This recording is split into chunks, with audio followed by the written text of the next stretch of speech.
বিসমিল্লাহির রহমানির রহিম।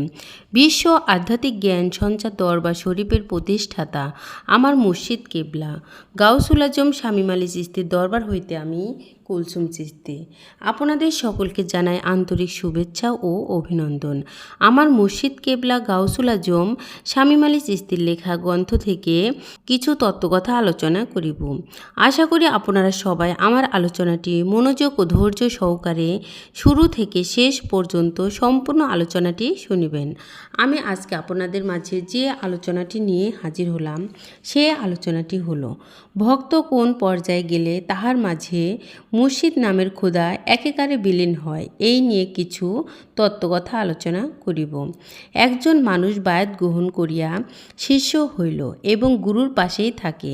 গুরুকে বারবার দেখে এবং শোনে কি বলে, চেহারা মোবারকের দিকে বারবার তাকাইয়া থাকে।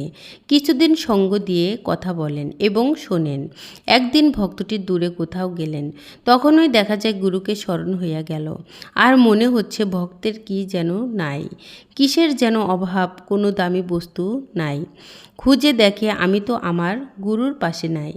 তখন ভাবতে থাকে যে গুরু কেমনে কথা বলে, কেমনে গুরু খায়, চলে, হাসে এবং সর্ববিষয় কিভাবে ধৈর্য ধারণ করিয়া থাকে এবং অনেক কষ্টে থাকলেও মুখে হাসি হাসি রাখে। এই দৃশ্যগুলো যখন ভক্তের চোখে ভাসতে থাকে তখনই শরীরটা কাঁপতে থাকে। তখনই ভক্তটি নিজেকে স্থির রাখতে পারে না বা নিজেকে কন্ট্রোলও রাখতে পারে না। অন্তরে সর্বসময়ে গুরুর দেওয়া নাম জপতে থাকে ও সময় সময় দেখা যায় চোখ দ্বারা পানি ঝরতেই থাকে। এমন করে চলতে চলতে একদিন ভক্তটি দেখতে পায় সর্বসময় চোখ বুজলেই গুরুর সুরত মোবারক ভাসিয়া ওঠে। ভক্ত গুরুর প্রেমের সাগরে আরও হাবুডুবু করতে থাকে। কিসের খাওয়া, কিসের গোসল, কিসের সংসার, কিছুই তার মনে নাই। একমাত্র মুর্শিদ ব্যতীত আর কিছুই তিনি বোঝে না, ভালোও লাগে না। কিছুদিন পরে আবার তিনি গুরুর বাড়িতে বা দরবারে গেলেন। গুরুকে দেখে ভক্তের মনে আগের উত্তেজনা কমিয়া গেল এবং কাছে গিয়ে বসলেন।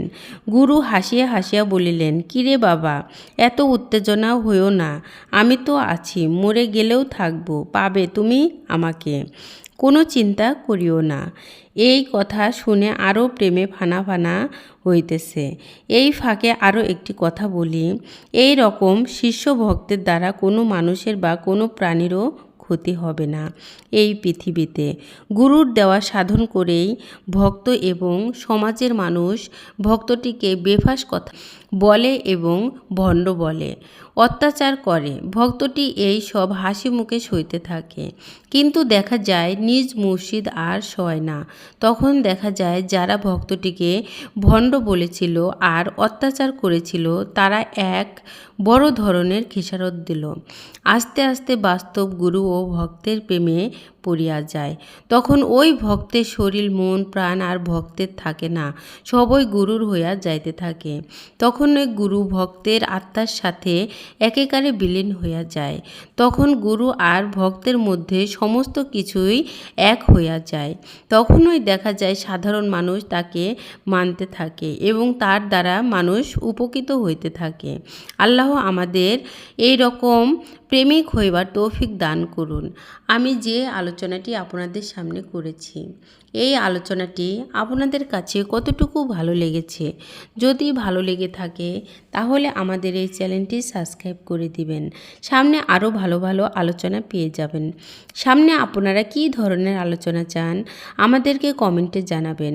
আমরা চেষ্টা করিব আপনাদের পছন্দ মতো আলোচনা নিয়ে আসতে। আমার এই আলোচনাটি করতে যাইয়া কথা ভাষার ছন্দে কোনো ভুল হইয়া থাকে তাহলে আমাকে ক্ষমা ও সুন্দর দৃষ্টিতে দেখবেন। সকলে আমার জন্য দোয়া করিবেন, আমি যেন আপনাদের সামনে ভালো ভালো আলোচনাগুলো নিয়ে আসতে পারি এবং শোনাইতে পারি। সর্বশেষে সকলের চরণে হাত রেখে একটি কথা বলতে চাই, আল্লাহ গোপনেরও গোপন। সেই গোপনকে পাইতে হলে একজন কামিল মুর্শিদের কাছে যাইয়া বায়াত গ্রহণ করে সেই গোপন ইবাদত সাধনার মাধ্যমে আল্লাহকে লাভ করিতে হবে। সকলে ভালো থাকবেন, সুস্থ থাকবেন। আল্লাহ হাফেজ।